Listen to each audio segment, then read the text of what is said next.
హైదరాబాద్లో 5,000 బోర్లు ఎండిపోయినాయి. నీటి భద్రతకు వర్షపు నీటి సంరక్షణే బాధ్యత, సంరక్షణే శాశ్వత పరిష్కారం. మంత్రి పొన్నం ప్రభాకర్. ఇంటింటికి ఇంకుడు గుంతల నిర్మాణం తప్పనిసరి చేసుకోవాలి. రెయిన్ వాటర్ హార్వెస్టింగ్ ఉద్యమంలో అందరూ భాగస్వామ్యం కావాలని పిలుపు. వాస్తవంగా చెప్పాలంటే ఈ బోరు బావులు, ఈ భూగర్భ జలాలు అంతరించిపోయడానికి ప్రధాన కారణం ఏంటంటే ఇప్పుడు అంతా మొత్తం టైల్స్ వేస్తున్నారు అన్న.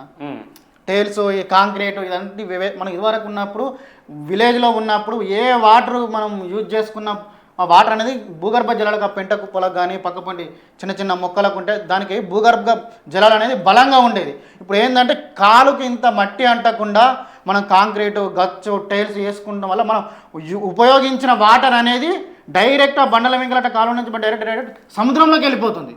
సముద్రంలో కలిసి మనకు వర్షపాతం అనేది లోటు అవుతుంది. కావున ఇలాంటి ఎలినినో ప్రభావం కానీ, వర్షాలు లేకపోవడం కానీ ప్రధాన కారణంగా చెప్పవచ్చు. కావున మనం కూడా విలేజ్లలో కానీ సిటీలలో కానీ భూగర్భ జలాలు బలంగా ఉండాలంటే ఇంకుడు గుంతలు ఏర్పాటు చేసుకున్నట్టయితే ఆ యొక్క వాటర్ అనేది భూమిలో పోయి ఆవిరి రూపంలో మళ్ళీ మేఘాలకు వెళ్ళిపోయి మనకు వర్షాలు సకాలంలో పడేందుకు అవకాశం ఉంటుంది. అంటే ఏంటంటే ఇక్కడ ప్రకృతిని నాశనం చేసుకొని వర్షాలు లేటు వర్షం అనుకుంటూ మనం ఆర్తనాదాలు పెట్టే బదులు మనం ప్రకృతిని కాపాడుకుంటూ ఆ దిశగా మనం కృషి చేసినట్టయితే మనకు ఎండాకాలంలో ఎండ సమృద్ధి పడుతుంది, వర్షాకాలంలో వర్షాలు ఉంటాయి, చలికాలంలో ఇప్పుడు చలికాలంలో ఎండగొట్టుడు, ఎండాకాలంలో వానలు కొట్టుడు, వానకాలంలో చలిపెట్టుడు, ఇది అనేది ప్రకృతిని విధ్వంసం చేసేది మనమే. కావున ప్రకృతిని విధ్వంసం చేయకుండా ఒక పద్ధతిగా మనం చెట్లు పెంచడం కానీ, భూగర్భ జలాలు బలోపేతం చేయడం కానీ, ప్లాస్టిక్ వాడకాన్ని నిషేధించడం కానీ ఇలాంటి కార్యక్రమాలు చేసినట్టయితే మానవ జన్మ అనేది, మానవన్ అనేది